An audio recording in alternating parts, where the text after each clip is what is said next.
जो आपके सामने है ना बच्चों।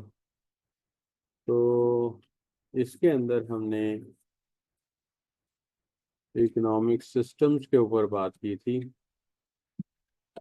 और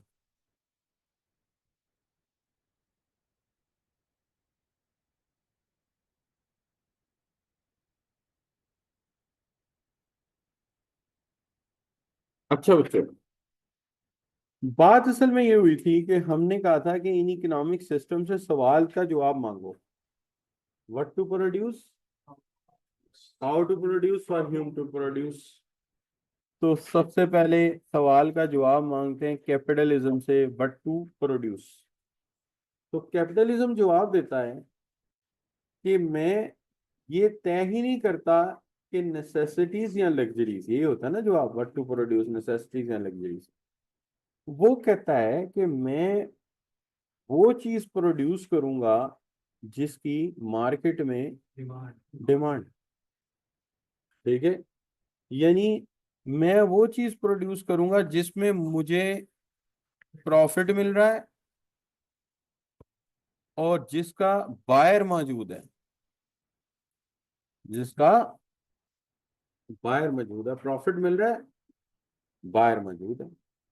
लेकिन जब हम सोशलिज्म के पास जाते हैं तो सोशलिज्म इसका जवाब ये देता है कि मैंने सबसे पहले कोशिश करनी है कि तमाम लोगों की नेसेसिटीज पूरी हो।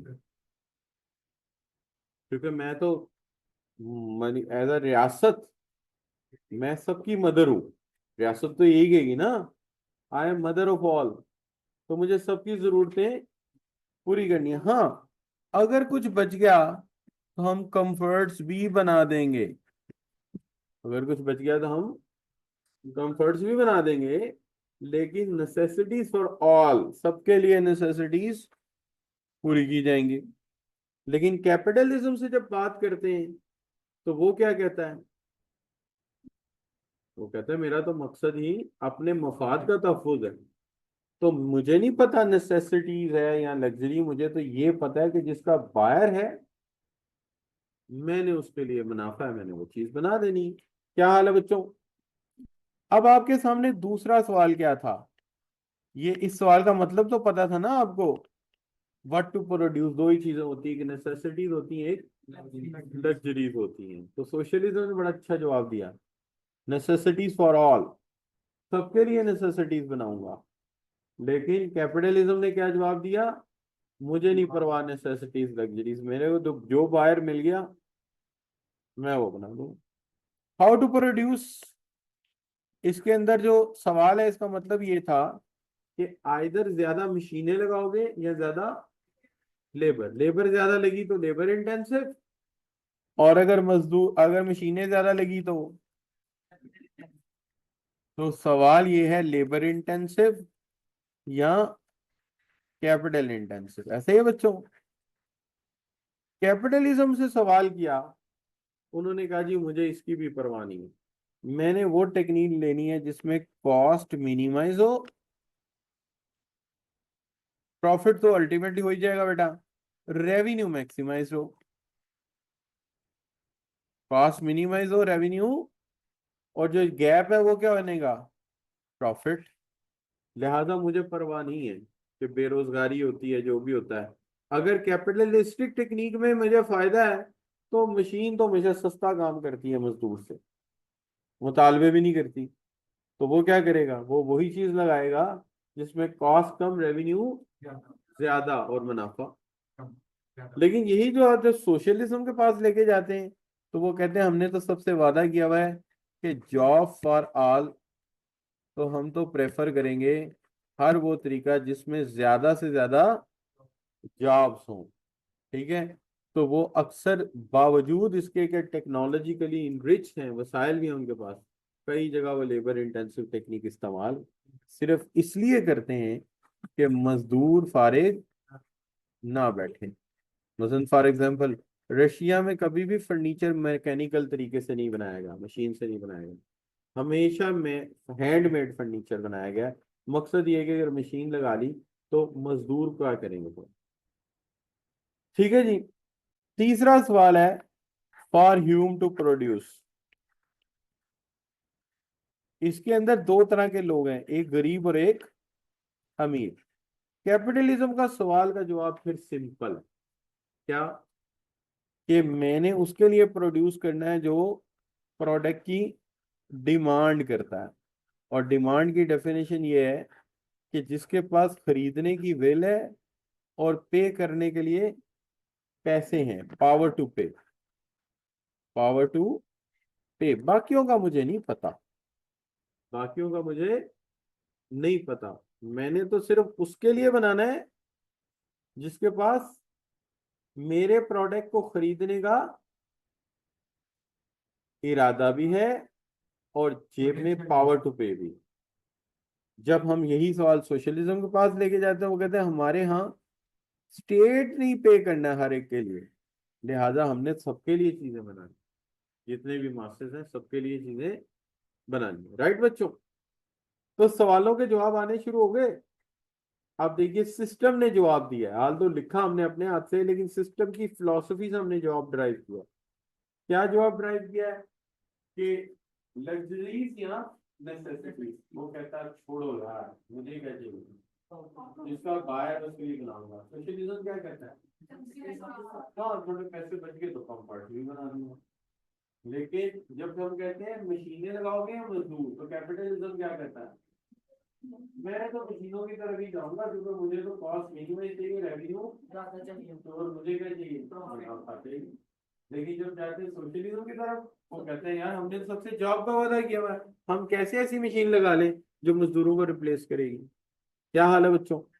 और जब हम बात करते हैं फॉर ह्यूम टू प्रोड्यूस, गरीब या अमीर, ये कहता है मैं गरीब अमीर नहीं जानता, मुझे तो मेरी तो एक ही क्लासिफिकेशन है, जो बंदा मेरा प्रोडक्ट खरीदेगा और उसके पास पावर होगी पैसे देने की, मैं तो उसके लिए काम कर रहा हूँ। जाहिर है जी, टोयोटा से जाके पूछे आप गाड़ी किसके लिए बनाते हैं, तो क्या कहेगा?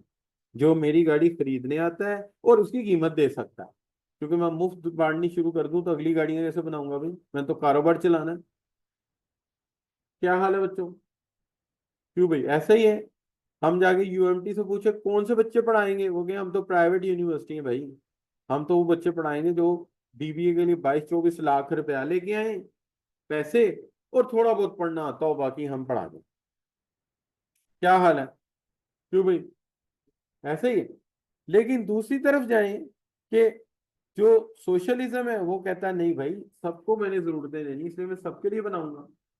लेकिन जब हम आते हैं मिक्स्ड इकोनॉमी में, तो उसमें एक तरफ है प्राइवेट सेक्टर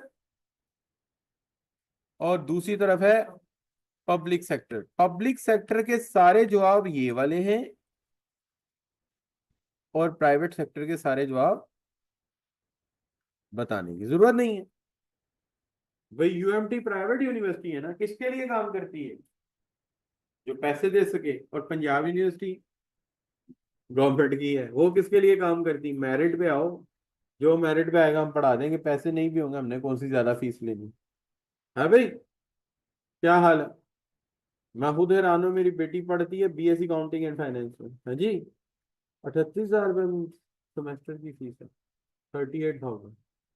ये एलएससी में 3.5 लाख है, यूएमटी में 2.5 लाख है, 2.75 लाख। और वहां कितनी है?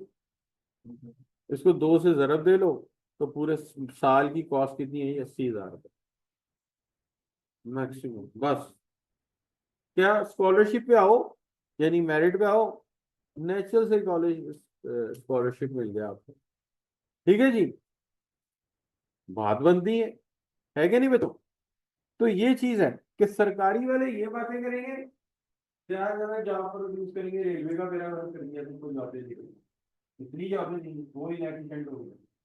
ठीक है जी, सबके लिए कोशिश करेंगे, अकोमोडेट करेंगे, नेसेसिटी के लिए कोशिश करेंगे। क्या हाल है? और प्राइवेट सेक्टर, तो ये जवाब आ गए तीनों के। क्यों बच्चों, बात समझ आती है? लिहाजा हम इसको यहीं पे वाइंड अप कर देते हैं, तीनों सिस्टम क्लियर हो गए हमें, सवालों के जवाब भी आ गए। ठीक है जी। अब एमसीक्यू में कोई भी सवाल पूछ के मैं पूछ सकता हूँ कि ये सिस्टम क्या कहता है, नीचे लिखा होगा था, आप ऑप्शन से ढूंढ लो कि ये जवाब कौन दे रहा है। अच्छा बच्चों, अब आ जाए आप कहाँ पे, इकोनॉमिक सिस्टम्स के एंड में जाके एक सवाल आता है इस्लामिक इकोनॉमिक सिस्टम का। ऐसे ही बच्चों, तो इस्लामिक इकनॉमिक सिस्टम की को पढ़ने का तरीका मुख्तलिफ है। क्यों? इस्लामिक सिस्टम बनाया अल्लाह ने। अल्लाह जो चीज बनाता है उसमें ड्रॉबैक हो सकते हैं, तो जब ड्रॉबैक नहीं हो सकते, डीमेरिट नहीं, फिर मेरिट भी नहीं पड़ेंगे। सिंपल बात। सीधा आएंगे इसके फीचर पे। इस्लामिक इकोनॉमिक्स जो है ना, ये थोड़ी सी डिफरेंट है आम इकोनॉमिक्स। आम इकोनॉमिक्स में आपको कहते हैं resources are scarce and wants are unlimited. वसाइल कम है, ख्वाहिशात ज्यादा है। इस्लामिक इकोनॉमिक्स कहती है अल्लाह इज सस्टेनर। अल्लाह ने हर एक से वादा किया है कि मैं उस तुम्हें पालूंगा। रिज़्क़ का वादा अल्लाह ने किया है। तो हम कहते हैं, हमारा बिलीफ है कि अल्लाह जो है वो सबकी ज़रूरियात को पूरा पूरा कर रहा है। और लाइवलीहुड जो है सिर्फ कहाँ से होना चाहिए? हलाल जराओं से होना चाहिए। राइट बच्चों? तो अल्लाह सबका, यानी इसको उर्दू में कहते हैं पालनहार, यानी पालने वाला। सो अल्लाह इज सस्टेनर ऑफ एवरीवन।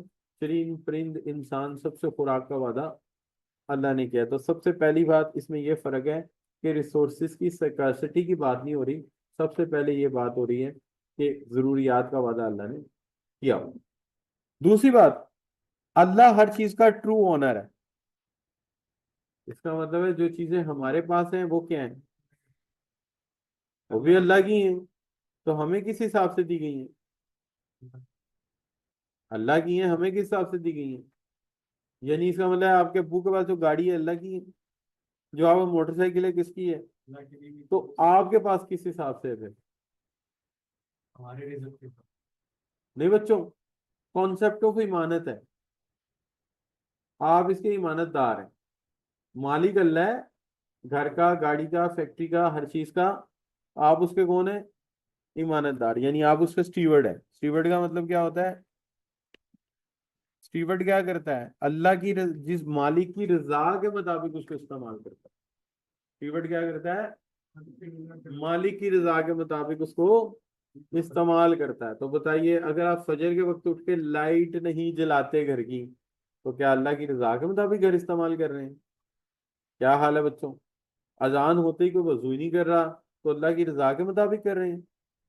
क्या हाल है? गाड़ी लेके दोस्तों को फिर रहे हैं, पड़ोसी बीमार है, अल्लाह की रजा के लिए इस्तेमाल हो रही है? जानबूझ के मासिस को या आम लोगों को गिराते फिर रहे हैं, कभी इधर गाड़ी मोड़ते हैं, कभी उधर मोड़ते हैं, हाई स्पीड करते हैं, रेसिंग करते हैं, वन व्हीलिंग करते हैं, अल्लाह की रजा के लिए कर रहे हैं? क्या हाल है बच्चों? एक्सीडेंट की मौत किस कौन सी मौत कहलाती है? शहादत की। लेकिन उलमा ने भी फतवा दिया है कि अगर कोई वन व्हीलिंग करता हुआ, हाई स्पीडिंग करता हुआ मारा जाए, वो शहादत नहीं है, खुदकुशी है। वो खुदकुशी है। तो लिहाजा जब चीज अल्लाह की है तो रजा भी तो अल्लाह की होनी चाहिए। क्या हाल है बच्चों? तो बंदा 140 की स्पीड में जा रहा होता है, एकदम ख्याल आता है यार ये इमानत है तेरे पास, तो रेस से पैर हटा देता है। तो अल्लाह सवाल करेगा, तेरी वजह से कोई बंदे को लग गई, उसकी टांग टूट जाए, उसका नुकसान हो जाए, कौन जिम्मेदार है बता? तुझे अल्लाह ने गाड़ी इसलिए दी कि लोगों को गिराता फिर?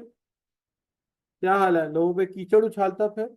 बारिश हुई है, नमाजी नमाज पढ़ने जा रहा है, आप उसके पास से मोटरसाइकिल लेके जा रहे हैं ये जनाब स्पीड पे, उसकी नमाज भी हराम की है आपने। हाँ जी। अच्छा, स्टेट ओनरशिप क्या मतलब?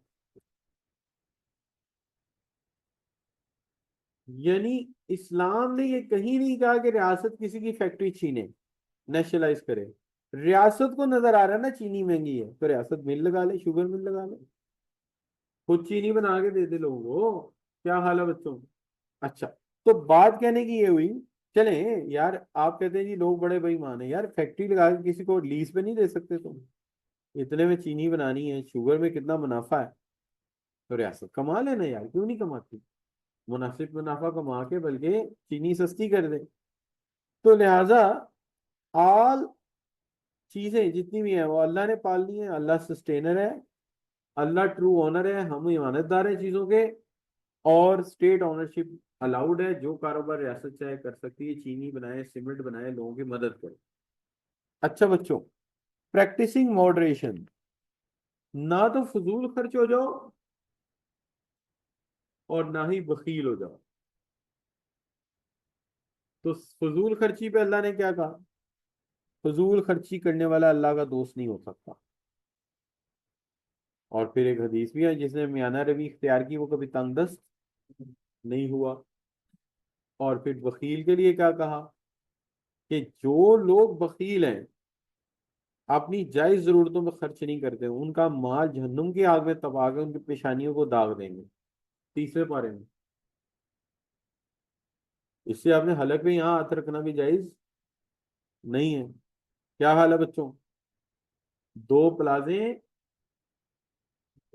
ठीक है, और वहां से कोई 25-30 लाख रुपए किराया आ रहा है।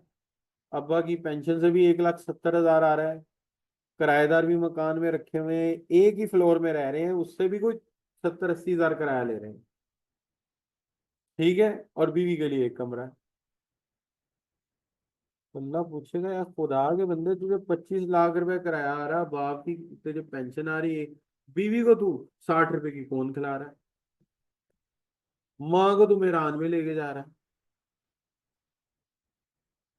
ये तो इस्लाम ने कहीं नहीं कहा। एक सहाबी है, रसूल आए सल्लल्लाहु अलैहि वसल्लम के पास, मेरा दिल चाहता मैं बड़े अच्छे कपड़े पहनूं। उन्हें लगा जैसे इस्लाम अच्छे कपड़े पहनने से मना करेगा।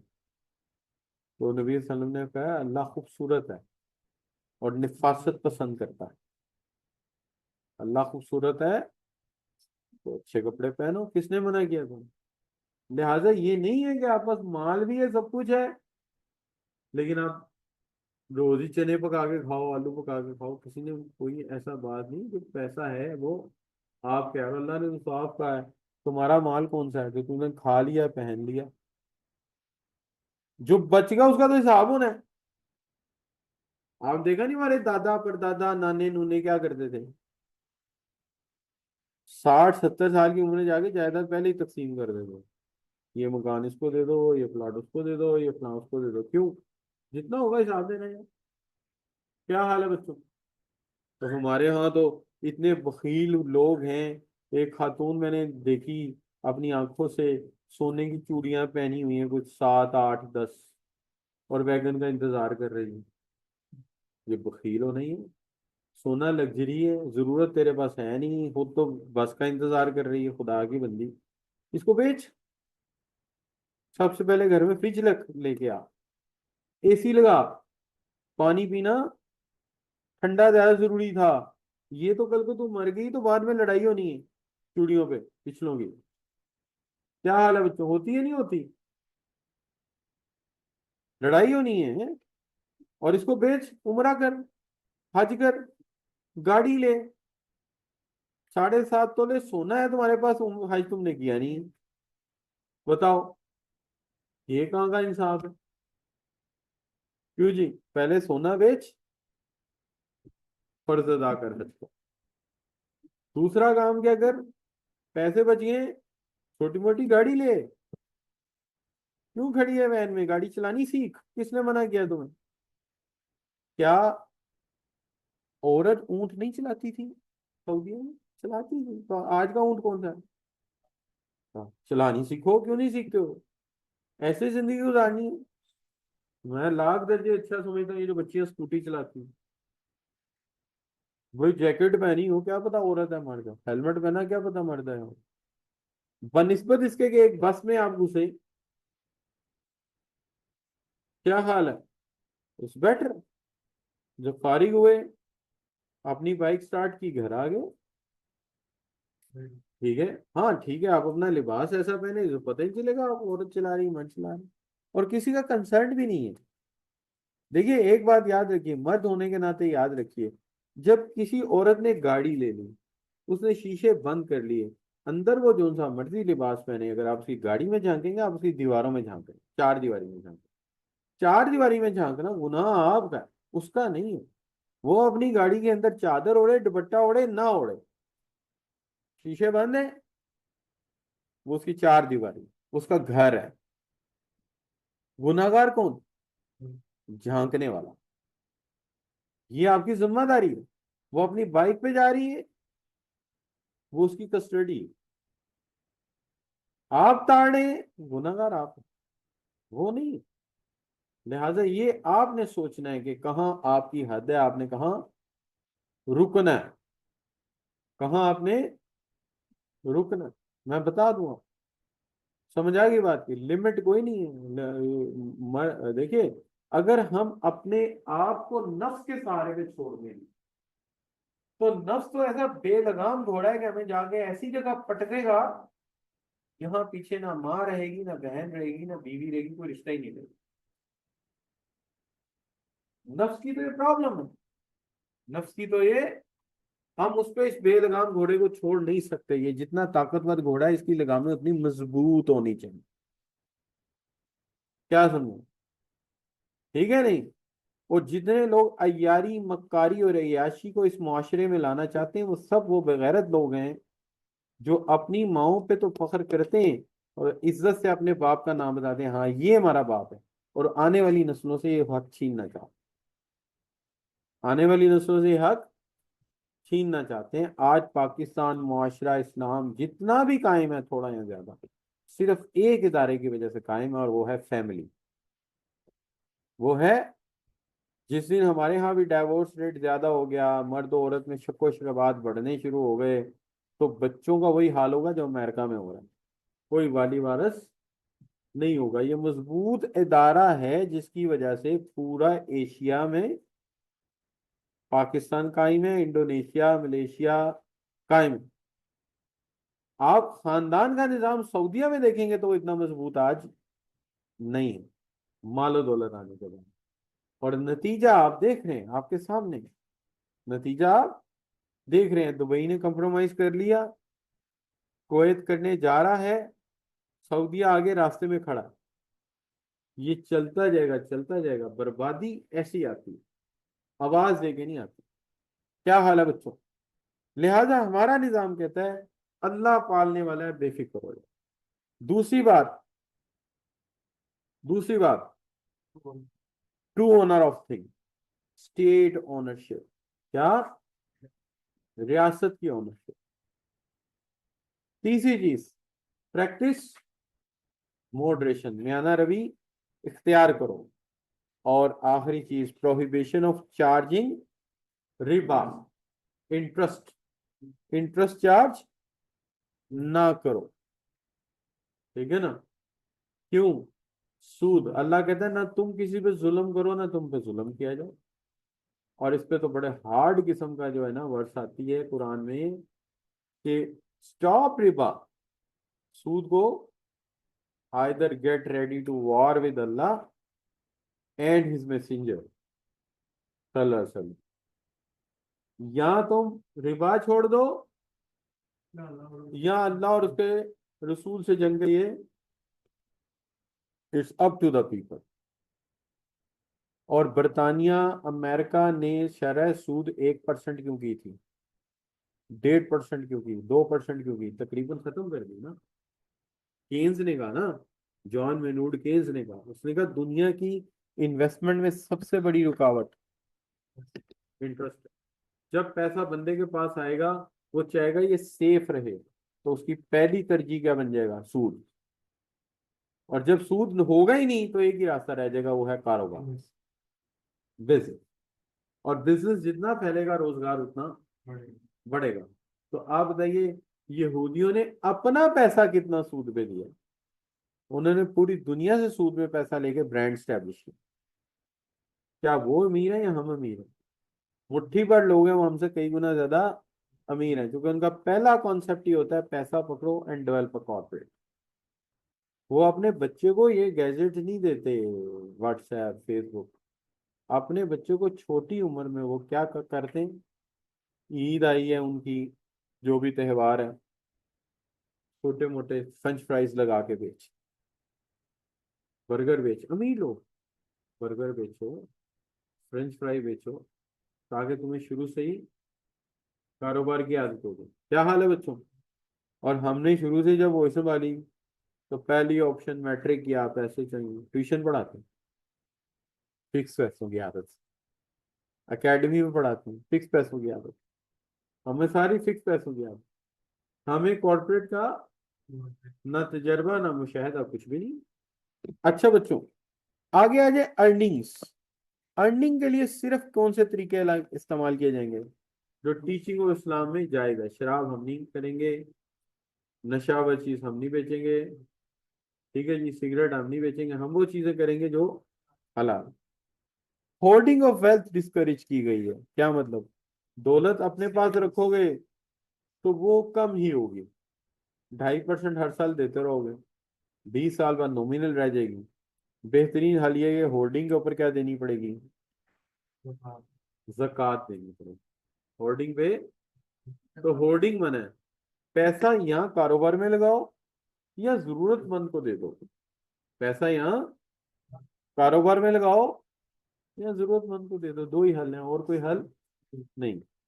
अच्छा बच्चों, अब आ जाए आप। इन्होंने कहा अल्लाह पालने वाला है, हर चीज का मालिक है, हमें म्यादा रवि इख्तियार करनी है, ना फजूल खर्ची ना वकील। ठीक है, रियासत कारोबार कर सकती है, सूद हराम है, और होर्डिंग मना है, उसकी निस्बत ज़कात लाओ। अच्छा बच्चों, अब आ जाए, दो निजाम कंपेयर किए, कैपिटलिज्म और, असल में बात पता क्या है कि हम कंपेयर सबसे कर सकते थे, लेकिन चूंकि आज कैपिटलिज्म ही ज्यादा है, सोशलिस्टिक स्टेट ही दो रह गई हैं, एक मैक्सिको और एक कोरिया, बाकी खत्म हो गई हैं। रोमानिया से खत्म हो गई, चाइना से खत्म हो गई, हंगरी से खत्म हो गई, ईस्ट जर्मनी से खत्म हो गई, तो ये हर जगह से खत्म हो गई। लिहाजा हम कैपिटलिज्म और इस्लाम को कंपेयर कर रहे हैं। कैपिटलिज्म में वीक एजेंट कौन सा है? लेबर की मिसाल ले लें, मजदूर। तो मजदूर को एक्सप्लॉइट किया जाता है कि नहीं किया जाता? क्या हाल है बच्चों? मजदूर कैसे एक्सप्लॉइट होता है?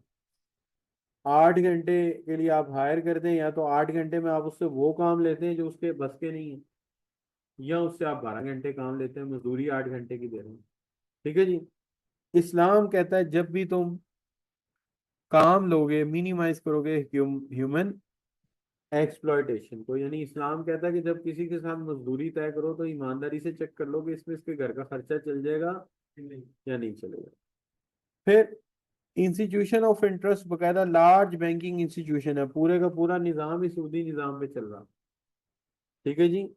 यहाँ कॉन्सेप्ट है effectively eradicate by introducing legitimate mode of financing, जैसे मुराबा, मुशारका, ये आगे तफसील आएगी। कारोबार के तरीके हैं बताए जिससे कारोबार चलता है, और बैंक भी ऐसे ही चल सकता है। कैसे? कि बैंक लोगों को सूद की बजाय उनका पार्टनर बने कारोबार में, पार्टनर बने, तो उनको कारोबार के पैसे दे, और ये वो वाला पार्टनर हो जो रोल प्ले नहीं कर रहा, और जब कमाई हो तो मुनाफा दोनों में तकसीम हो जाए। तो आपके जहन में पहली बात क्या आएगी? जब बैंक लोगों को पैसा देगा, लोग क्या करेंगे? बिजनेस करेंगे। ठीक है, लेकिन कभी आपके जहन में ये आता है कि लोग पैसा लेके भाग जाएंगे? आता है। तो अब मैं आपसे एक सवाल करता हूँ, आपको लगता है कि निशात इतना बड़ा नाम बनाने के बाद पैसा लेके भाग जाएगी? नहीं भागेगी। सर्विस, बाटा, मिलर ट्रैक्टर, भाग जाएंगे। पैकेजेस, इसका मतलब ये हुआ कारोबारी लोग पैसा लेके कभी भी नहीं भागते।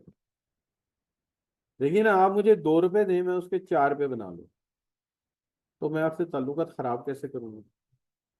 आपके 2 रुपए से मैंने 4 बनाए, 1 रुपया साथ आपको दे दिया, एक खुद रख दिया, तो आप तो मैं तो पार्टनर। लिहाजा कारोबारी लोग कभी पैसा लेके नहीं भाग सकते। सिर्फ हमारे ये एक मिसअंडरस्टैंडिंग है कि पाकिस्तान में ताज कंपनी का स्कैंडल आया, कोऑपरेटिव्स में कुछ ऐसी हरकतें हुई, तो उससे हमने सोच लिया कि ये ऐसा होगा। और ये भी बात मानने वाली है कि एलडीए जैसा गैर जिम्मेदार इदारा पाकिस्तान में कोई और है भी नहीं, और इसकी कोई स्क्रूटनी भी नहीं करता। भाई एक जमीन है, वो है, फर्ज करो 2 एकड़ जमीन है, तो 2 एकड़ जमीन में आप समझ लो कि कोई 80 प्लाट बनते हैं, 5-5 घंटे के सड़कें निकाल दो, तो उसने 2,000 फायदे क्यों बेचे? इस आस्ते के पैसे आएंगे, मैं जमीन खरीद के करूंगा। किसी ने तो इसमें गड़बड़ की है। तो ये चीजें जो है, ये हमारे निजाम में गड़बड़ हुई है, वरना असूली तौर पे उस इंसान के ऊपर जिसने ये काम शुरू किया है, सबसे पहले उसका नाम एग्जिट कंट्रोल लिस्ट में डाला जाए कि ये बाहर नहीं जा सकता, इसने इमानत बहुत ली हुई है लोगों से। प्लाट जब तक डिलीवर नहीं करता बाहर नहीं जा सकता। और एक आध बंदे की रख के मीनारे पाकिस्तान गर्दन काट देते ना, एक की काट देते, तो दोबारा ये ऐसे फाइलर ना मिलते जिनके पास प्लाट नहीं है। कम से कम एक की गर्दन जरूर काट दो। तो बात यह है कि दुनिया को नजर आता है कि सऊदीया में बड़ा जुल्म होता है, गर्दन काट दी जाती है, कैसी अनह्यूमन बात है। लेकिन भाई क्राइम रेट भी तो स्टेटिस्टिक्स पढ़ो, सबसे कम वही है। दुकान पे पर्दा डाल के जाके नमाज पढ़ाते हैं वो लोग। क्या हाल है? क्यों जी, ऐसे ही है। अच्छा, अब देखिए कैपिटलिज्म में मोनोपोली की बात हुई थी, उन्हीं के बैंक है, उन्हीं की इंश्योरेंस कंपनियां, हमारा पैसा भी उनके पास है, और वही कारोबार चलाते हैं, लिहाजा वो अमीर से अमीर तर हो जाए। इस्लामिक नैविक सिस्टम में ये कहते हैं कि जनरली आप ज्वाइंट ओनरशिप में कारोबार अलाउ करें लोगों को। एक कंपनी है अमीर से अमीर तर होती जा रही है, उसको रिस्ट्रिक्ट कर दें कि यार इस ब्रांड ने काम करना है तो किसी को साथ लेके लेके चले, यहाँ सिर्फ कोऑपरेटिव में आए, या सिर्फ जॉइंट स्टॉक कंपनी बने, ताकि लोग इसके शेयर्स खरीदें और इसकी कमाई में से पैसे सबको मिले ना। जॉइंट, यही तो जॉइंट स्टॉक कंपनी का फायदा है कि अगर वो अमीर हो रही है तो सब शेयर होल्डर अमीर होंगे। ठीक है ना बच्चों? अच्छा, राइट टू ओनरशिप, मलकियत का हक ह्यूमन के फितरत में। बच्चा पैदा होते ही जब झुंझुना भी छीन ले ना उससे, पहला जवाब देता है मेरा है। बल्कि मेरा कहना भी नहीं आता कि मीन है, मीन्स अल्लाह ने फितरत में ये हक रखा है कि वो ओन्ड कर सके किसी चीज को। क्या हाल है बच्चों? इसलिए आपने देखा होगा इस्लाम ने इस हक को छीना नहीं है, सिर्फ एक ही बात की है कि ये जो कुछ है ये तुम्हारा है, ठीक है, लेकिन तुम इसके लिए अल्लाह के सामने एक दिन जवाब दोगे कि तुमने इसको इस्तेमाल कहाँ किया। राइट जी? ठीक है। और देखिए, इकोनॉमिक फ्रीडम, इकोनॉमिक फ्रीडम यहाँ इंजॉय वाला है और यहाँ बेनिफिट वाला है। सर्टन एक्सटेंट, यानी हक भी दिया है कारोबार का, हक भी दिया ओनरशिप का, साथ एक कट लगा दिया है, जवाब दो तुम कि तुमने बनीनो इंसानी के लिए क्या किया। राइट जी? तो इस तरह इस्लाम ने हमें जरा मॉडरेट कर दिया हर चीज को। तो इस लिहाज से देखा जाए तो बिला शिरकत गैर, ये नहीं कि तुम मालक को चलाओ गाड़ी जैसे चला सकते हो, बजाओ अपने टैक्स जैसे बजा सकते हो, नहीं। सवाल ये है कि तुम्हारी दौलत फलाह के लिए या बर्बादी के लिए, है ना? जैसे इस्लाम कहता है दौलत नेमत नहीं है, दौलत नेमत, औलाद नेमत नहीं है, इम्तहान। नेमत है दौलत, औलाद, अगर आपके पास ईमान है, इल्म, वरना वबाले जान, वरना वबाले जान है। बहुत सारे बेटे वबाले जान, अगर आपके पास उन्हें देने के लिए डायरेक्शन नहीं है, रास्ता नहीं है, तो फिर ये क्या आपके लिए वबाले जान है। जो कुछ करेंगे जिम्मेदारी आपकी। दौलत है, अगर हिदायत है तो वो नेमत है। कोई एक मस्जिद बनाएंगे, कोई दो मदरसे बनाएंगे, कोई गरीबों का खर्चा लगाएंगे, कोई जरूरतमंदों की मदद करेंगे, हिदायत है तो नेमत है, लाभ आ जाएंगे। और अगर क्या है बच्चों, हिदायत नहीं है, तो वो बाले जान है, दो अंग्रेजों के साथ बैठेंगे किसी कारोबारी डील के लिए, शराब आएगी, ठीक है, हिदायत नहीं है। क्या हाल है बच्चों? क्यों भाई, है कि नहीं? और क्या ख्याल है, थोड़ी सी दौलत आ जाए तो लोग पीछे नहीं लग जाते? लग जाते हैं। क्या ख्याल है? भाई देखिए, पहले तो इस मुआशरे में जो गलत लोग थे ना वो छुपे हुए थे, अब वो हमारे एक अलग कम्युनिटी में थे, और आज वो हमारे अंदर ही रहते। आज वो हमारे अंदर ही रहते हैं, तो हमें उनसे क्या करना है? बचना है। वो तभी है ना जब हिदायत होगी। क्या ख्याल है बच्चों? है कि नहीं? आप, एक इदारा था, मैं उसके लिए काम करता था, तो मैंने छोड़ दिया। तो मेरे उस इदारे के बॉस ने मुझे क्या ऑफर किया? गाड़ी तो पहले भी उन्होंने दी हुई थी। गाड़ी अल्लाह का शुक्र में काफी लोगों ने दी है। मेरी पहली कर्टन और स्पीरियस यूनिवर्सिटी से मिली थी। ये वाली गाड़ी जो है, इसके अंदर पैसे भी सीएफई ने डाले थे सिटी में, जो कल्टस है उसमें भी उन्होंने पैसे दिए थे मुझे। तो गाड़ी अक्सर मुझे मिल जाती। तो बॉस ने कहा गाड़ी भी दूंगा और एक खूबसूरत सेक्रेटरी भी दूंगा तुझे। अब वो क्यों दे रहा था औरत मुझे? जाहिर बात है। अब ये हमारा अक्लमंदी है कि हमें उससे कैसे बचना है। मैं फौरन समझ गया। मैंने कहा यार इनके इरादे ठीक नहीं है। प्रोजेक्ट की रात 1 1:30 बज गया है। इस औरत को क्या जरूरत है 1:30 बजे मेरे साथ कैफेटेरिया में बैठ के कॉफी पी रही? मैंने कहा नहीं यार ये बंदे। मैंने बॉस से कहा यार मैं अपना असिस्टेंट खुद रखूंगा, वो आप नहीं रखें। मैं मिनहाज यूनिवर्सिटी से एक मौलवी ले आया, वो मैंने उठा दिया। मेरे ऑफिस में घुसता ही कोई नहीं। मेरे ऑफिस में घुसता ही कोई नहीं था। मैंने कहा यार ये मौलवी ठीक है, बस चुप चुप करके खाना खाता था वो, मुझे बड़ी तंगी होती। लेकिन मैंने कहा नहीं यार, और चाय पीता था ऐसे। मैं कहा यार कोई नहीं, ये सह लेंगे, ये खैर है। लेकिन कम से कम इनके नापाक अजाइम से तो बचेंगे। क्या हाल है? उसने एक काम पकड़ लिया था, एक लड़की रखनी, 3 4 6 माह अपने साथ रखनी, और जैसे ही 4 6 माह हो जाने उसको मेरे साथ लगा देना। तो यार इसके इरादे क्या हैं?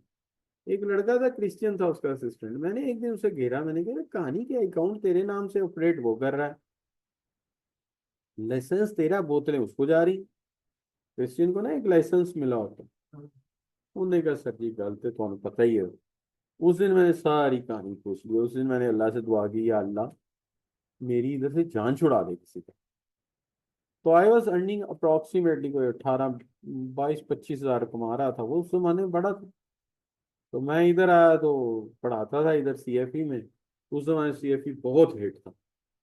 आज भी अच्छा है, लेकिन उस जमाने में बहुत अरूज पे था, पैसे भी बहुत थे, एसीसी भी इनका बड़ा टॉप था। तो मुझे कहने लगे प्रिंसिपल के, यार तू कितने को पैसे कमा लेता है इधर उधर ये काम सारे करके? मैंने कहा सर कोई 40 50 हो जाता। मैंने जरा बढ़ा के बताया, 40 का 50 बता दिया।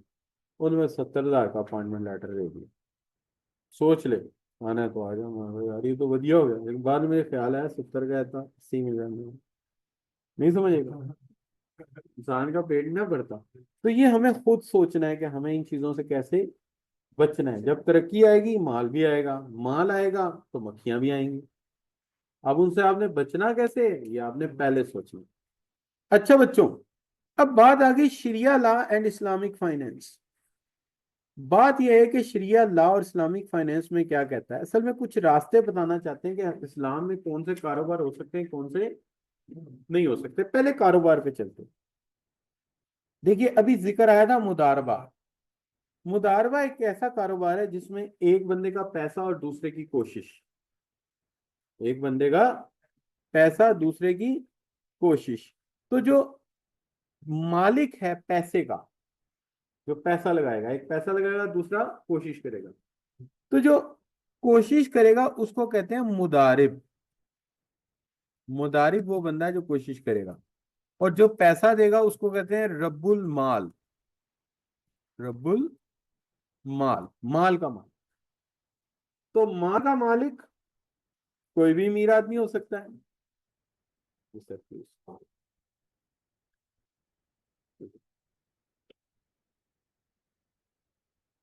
प्लीज जी जी। सलामकुम, कैसे बेटा आप लोग? बेटा आपके इस कॉलेज में 1 बजे मिजान बैंक से टीम ने आना है और उनकी एक्टिविटी क्या है कि वो आपको इन्फॉर्मेशन देंगे बैंक अकाउंट ओपनिंग की और उसके क्या बेनिफिट्स होंगे। आपका अपना एटीएम कार्ड इशू हो जाएगा और आप में से जो इंटरेस्टेड है अपना अकाउंट ओपन कराना चाहते हैं उस टाइम वो आपका अकाउंट ओपन कर देंगे। ये टाइमिंग है 1 बजे की इसी क्लासरूम में। तो आप लोग रुके हैं 1 बजे उसको अटेंड करें। Okay, thank you sir. Thank you. वैसे आपका अकाउंट होना बड़ा माँ बाप के लिए बड़ी सहूलत हो जाती है। मुझे अपने भतीजे को पैसे देने होते हैं तो बड़ी मुश्किल होती है, कभी मैं अपना कार्ड देता हूँ। यार हर वक्त नहीं ना दे सकते, जेब में भी नहीं होते आजकल, मसला ही है आजकल, सारे पास कार्ड है। तो वालदेन को ये बड़ी आसानी है, मोबाइल पकड़ा और वहीं से ट्रांसफर कर दिया, तेरी पॉकेट मनी ये ले ट्रांसफर हो गई, एटीएम से निकाल लें। स्पेशली दूसरे शहरों में ये जरा आसानी है।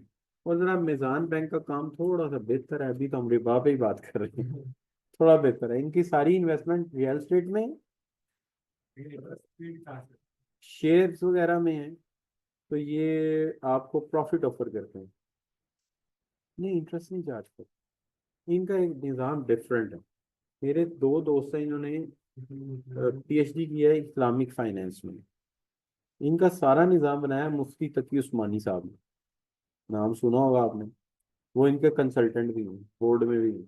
तो वो चेक उनसे करवाते हैं कि देखें हमारे निज़ाम में कोई ऐसी गड़बड़ तो नहीं जिससे, ये गाड़ियां भी देते हैं तो गाड़ियां ऐसे नहीं देते कि जाओ शोरूम से ले लो इतना इंटरेस्ट। ये गाड़ी खरीद के डील करते हैं, गाड़ी खरीद के डील करते हैं कि हम, और बताते हैं 16 लाख की गाड़ी है, किस्तों पे लेनी है 22 लाख में मिलेगी, नकद देनी 16 में लेगा।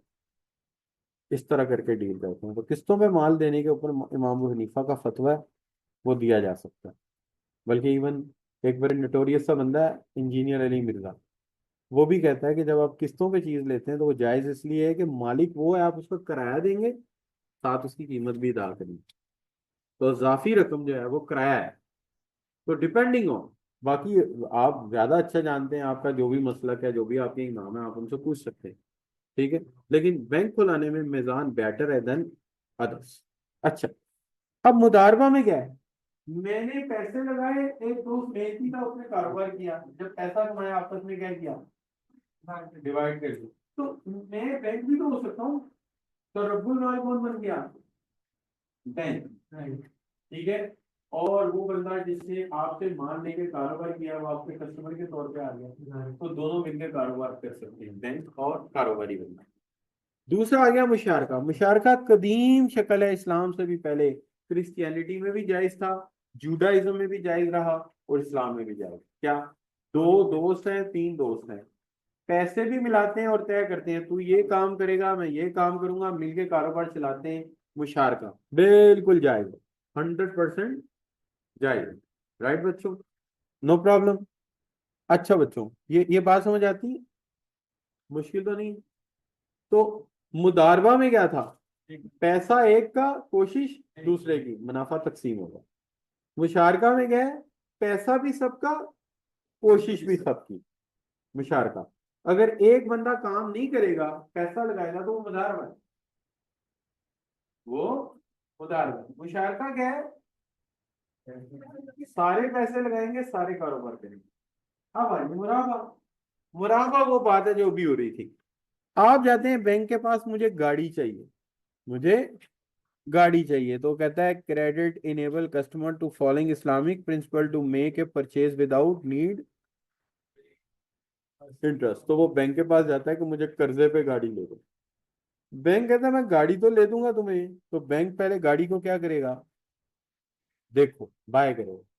तो मिजान कभी शोरूम पे नहीं भेजेगा, जब आप जाएंगे वो कहेंगे हमारी गाड़ियां बुक हुई हुई हैं, कंटेनर चल पड़ा है वहां से, लाहौर आएंगी फिर हम डील कर। तो वो जब आएंगी तो आपके साथ बार्गेन होगी, नकद इतने की और डेफर्ड इतने, तो वो आपसे डील कर लेंगे। तो दिस इज कॉल्ड मुराबा।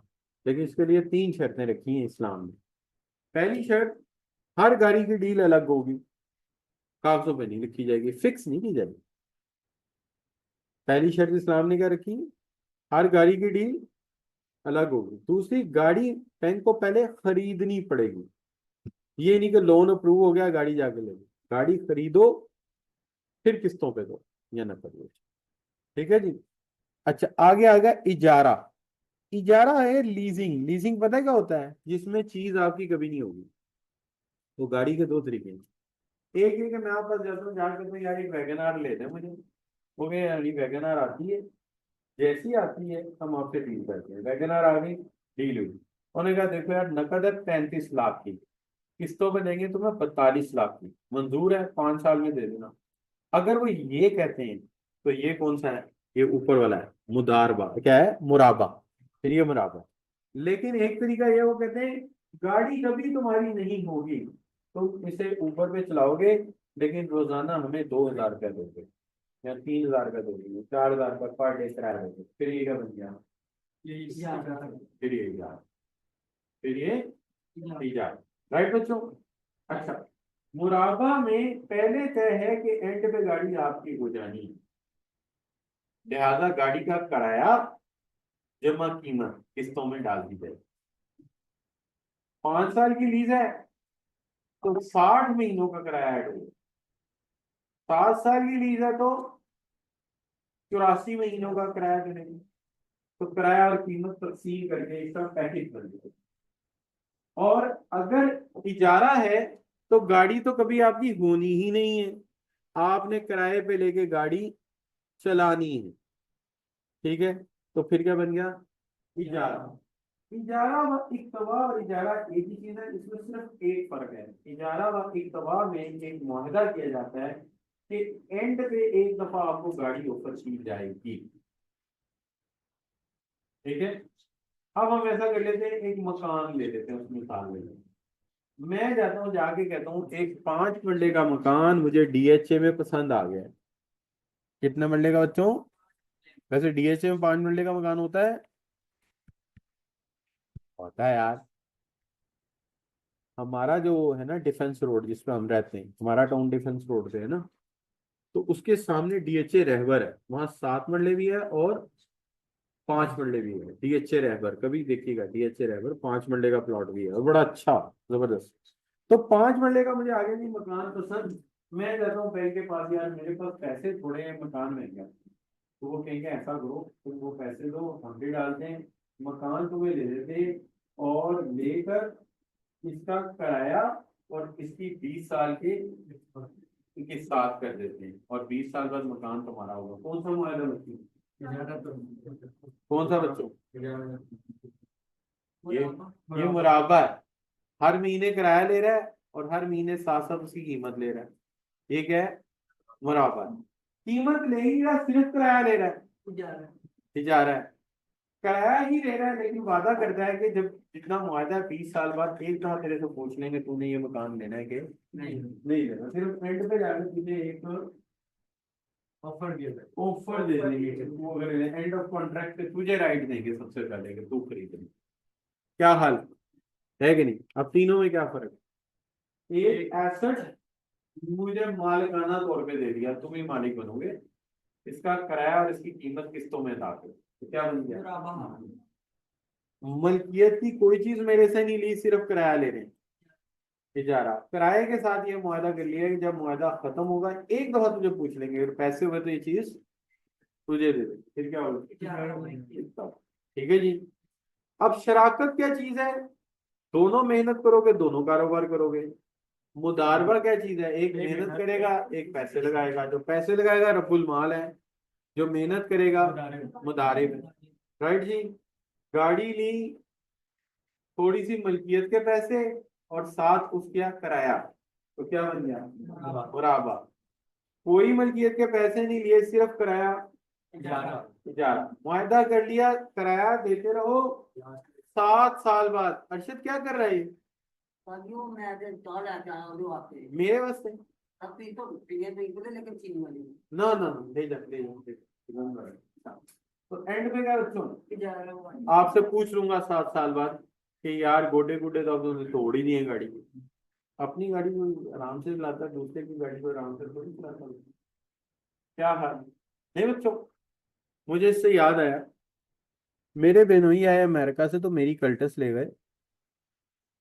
तो वो रहते शाहदरा में, वहां होगी बारिश, शादी हुई थी किसी की, तो वो लड़कियां खड़ी थी सैंडल पहन के, हील वाली जूतियां पहन के। उन्होंने कहा उनसे, मेरे बहनोई से, कि हम घर कैसे जाएं? उन्होंने कहा सब यहीं खड़े रहो, सबको एक एक करके छोड़ के आऊंगा सबके घर। बैठाया पानी के अंदर, मेरी गाड़ी चलाई, सबको घर पहुंचाया। ये उनकी अपनी गाड़ी होती तो ऐसा करते? कहते पहले भी तो जाती हो, है ना? तो ये बड़ा नुकसान। अब वो गाड़ी चींची काका करती रहती है, ऊपर से है भी बेगम की, क्या करे बंदा? अल्लाह ही नेकी की हिदायत दे इनको। अच्छा बच्चों, आगे आ गया शरिया लॉ एंड इस्लामिक फाइनेंस, ये मैं छोड़ गया था। चंद चीजें हराम है जिनका यहाँ जिक्र है। मेकिंग मनी फ्रॉम मनी, पैसे से पैसा कमाना। हाँ, कोई अजनास नहीं खरीदी, कोई चावल नहीं खरीदे, कोई गंदम नहीं खरीदी, पैसा देके ज्यादा पैसा ले लिया।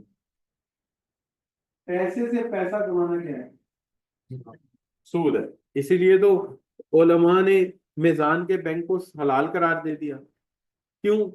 कि वो पैसे से पैसा नहीं कमा रहे, वो गाड़ी खरीद रहे हैं, प्रोडक्ट में कन्वर्ट कर रहे हैं। लेकिन पैसे से पैसा कमाया तो सूद है।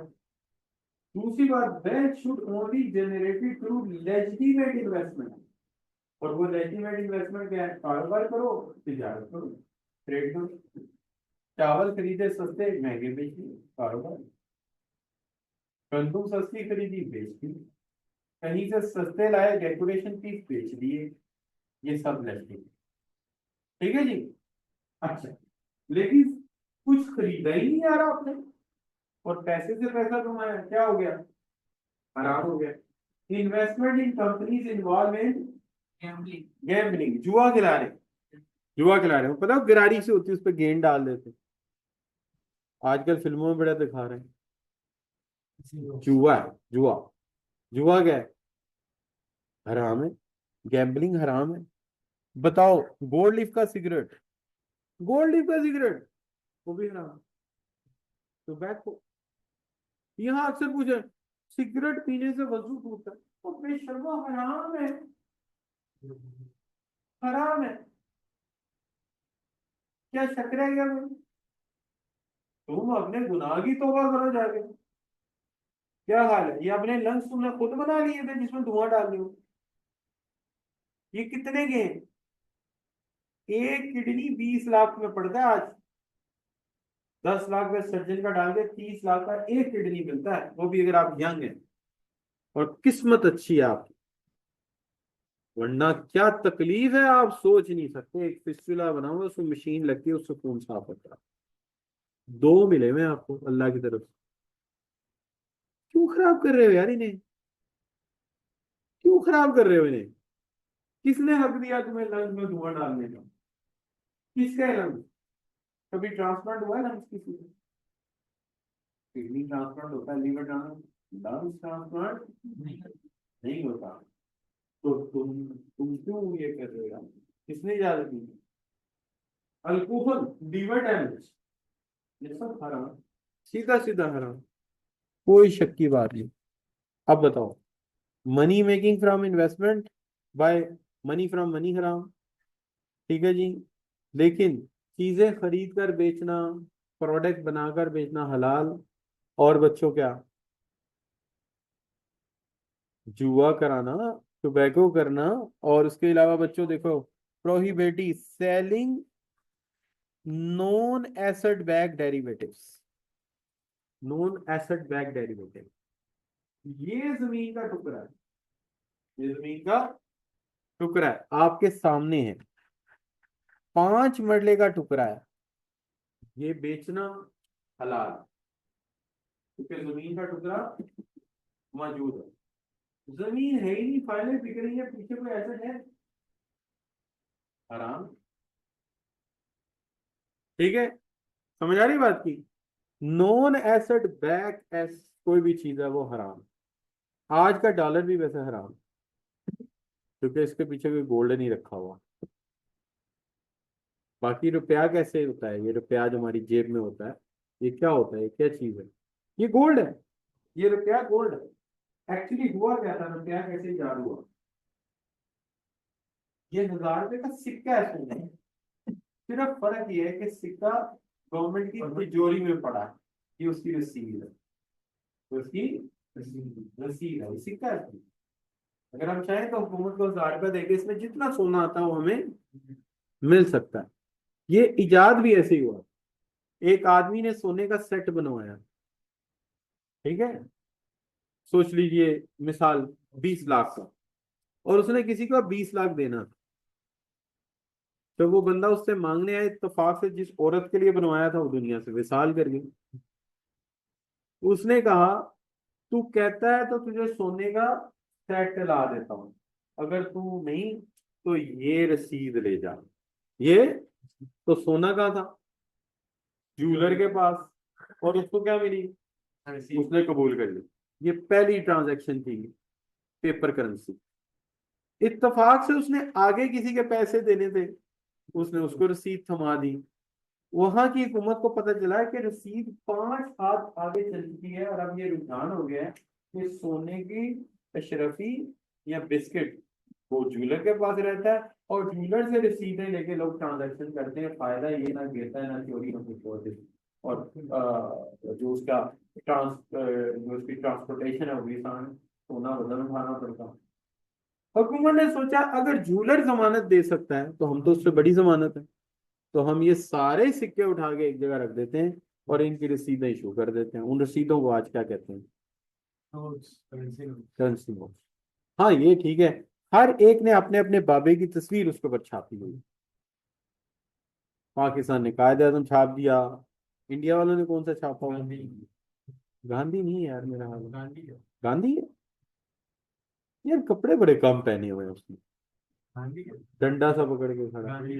आप यकीन करें, निरी उरियानी फैलाने वाली बात, लेकिन उसको देख के पैसा खर्च करने को दिल नहीं करता। हिंदू आम कहती है कि जब हम पैसा खर्च करने लगते हैं, बाबा की तस्वीर देखते कहते हैं एंड पे हमारा भी यही हाल होना है, तो खर्च ही नहीं होता।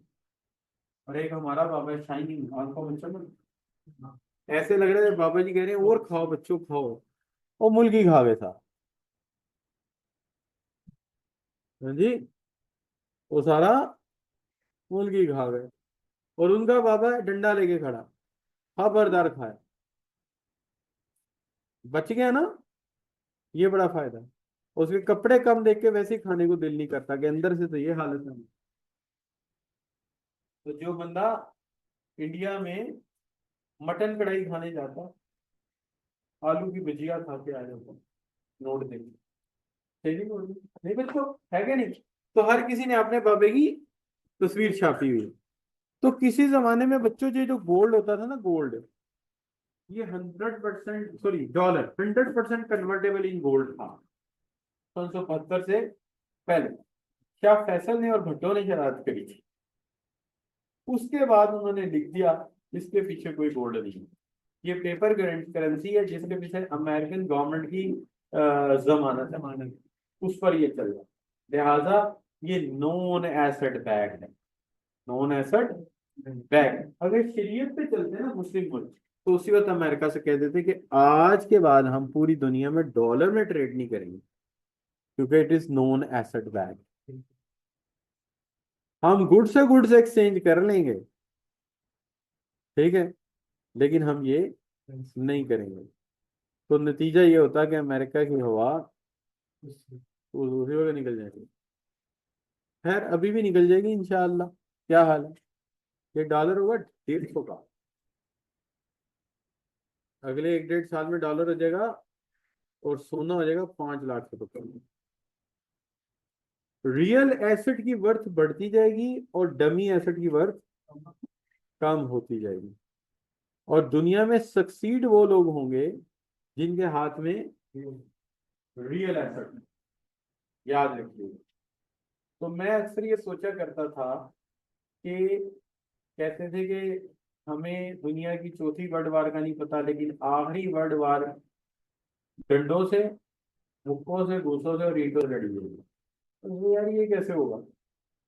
मैं आपको बताता हूँ, आज बिल्कुल नजर आ रहा है ये होगा। हम जब अपना लॉकर खोलने जाते हैं तो कैसे खोलते हैं? चाबी से। बायोमेट्रिक कैसे होती है? बाया इंटरनेट। इंटरनेट ना आ रहा हो लॉकर खुलेगा? अच्छा, हमारे पैसे कैश कैसे होते हैं? इंटरनेट से।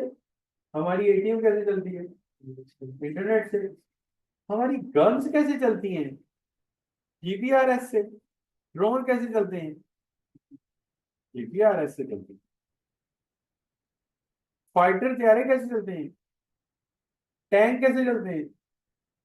सब मैनुअल थिंकिंग से खत्म हो गए, किससे? सैटेलाइट से कम्युनिकेशन करके यहाँ बैठे रहे जहाज आता है मोबाइल मांगे।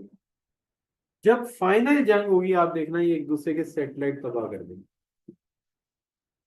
एक दूसरे के तबाह कर देंगे। गन्स चलेंगी, जीपीआरएस से गोलियां चल रही हैं, आगे गन्स एडवांस और आ जाएंगी, देखना इसी पे आएंगी।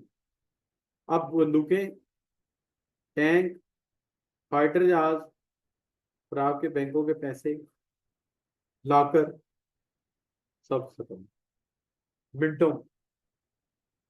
क्या हाल है बच्चों? नतीजा, डंडों से लड़ेंगे फिर, तलवारों से चलेंगे फिर, ये होने वाला। अगर किसी का इस्लाम पे बिलीफ है रियासत का, तो मैं उनसे कहूंगा कि आप बेशक ऑनलाइन रहें, लेकिन कुछ मुआशी इदारे रवायती अकाउंट सिस्टम पे लगे, अगर आप बचना चाहते।